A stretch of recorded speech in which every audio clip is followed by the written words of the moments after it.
Congratulations, 17 millions viewers, Volga video.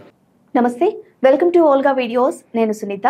ప్రస్తుతం మనతో రచయిత, విభిన్న చిత్రాల దర్శకులు శివనాగు గారు ఉన్నారు.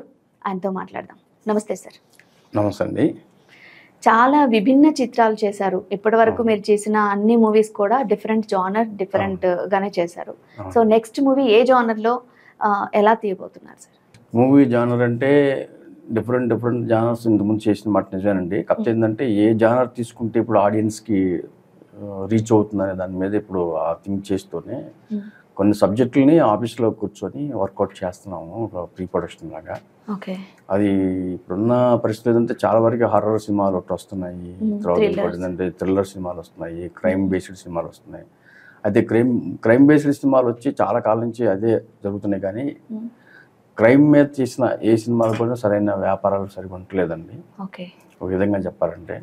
కాకపోతే ఏంటంటే అది రాను పాతబడిపోతుంది క్రైమ్ బేస్ మీద అనేది ఒక ఆలోచన. ఇప్పుడు మలయాళం సినిమాలు వస్తున్నాయి, తమిళ సినిమాలు వస్తున్నాయి, తెలుగు సినిమాలు కూడా అంత క్రైమ్ బేసే చేస్తున్నారు.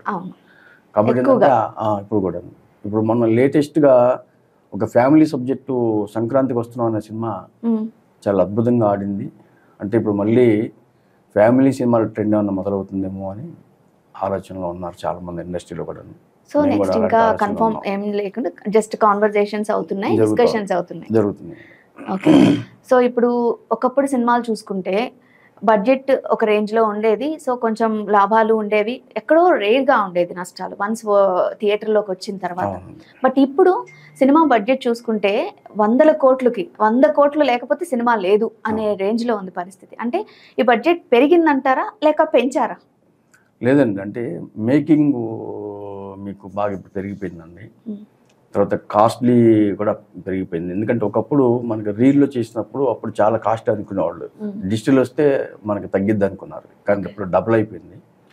ఇప్పుడు ఏంటంటే మినిమం ఒక క్వాలిటీ, ఒక క్వాంటిటీ, ఒక కాన్సెప్ట్, తర్వాత ఒక ప్యాడింగ్ ఆర్టిస్టులు ఇదంతా ఫుల్గా ఉంటేనే మనకి ఇది అవుతుందండి. ఒకప్పుడు ఏమవుతుందంటే అండి, పెద్ద హీరోలు కూడా ఉన్నారు, ఇప్పుడు కృష్ణ గారు కానీ చిరంజీవి గారు కానీ వీళ్ళంతా ఏం చేసేవాళ్ళు అంటే వాళ్ళ రెమ్యునరేషన్ ఎంత ఉన్నాయో అంతవరకే వాళ్ళు వర్కౌట్ చేసుకునేవాళ్ళు.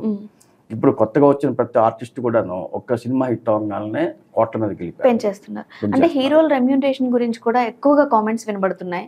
ఒక్క హీరో రెమ్యూనరేషన్ వల్లనే బడ్జెట్ మొత్తం పెరిగిపోతుంది అనే టాక్ ఉంది. ఇది ఎంతవరకు నిజం ఉందంటారు? అంటే ఇప్పుడు పెద్ద హీరోలు ఉన్నారు మేడం.